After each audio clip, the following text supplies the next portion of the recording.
এক মুসাফির রাতের বেলায় মসজিদের বারান্দায় শুয়ে আছেন। এমন সময় এক চোর মসজিদের মাইক চুরি করে নিয়ে যাচ্ছে। তখন সেই মুসাফির পেছন দিক থেকে চোরটিকে শক্ত করে ধরে চোর চোর বলে চিৎকার করতে থাকলো। তাদের চিৎকার শুনে এলাকাবাসী এসে দেখতে পান দুইজন অপরিচিত লোক, আবার দুইজন লোকই একজন আরেকজনকে চোর বলে চিল্লাচ্ছেন। আসলে চোরকে সেটা তো আর এলাকাবাসী জানে না। তখন এলাকাবাসী এই দুইজনকে এলাকার মাতুব্বরের কাছে নিয়ে গেল।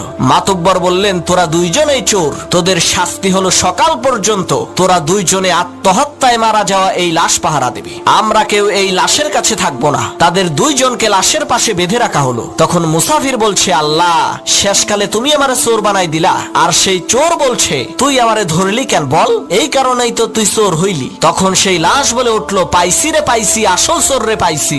লাশের কথা শুনে চোর আর মুসাফির প্রচন্ড ভয় পেয়েছে। তখন লাশ বলে উঠলো, আমি মরি নাই, মরার ভান ধরেছিলাম আসল চোরকে ধরার জন্য।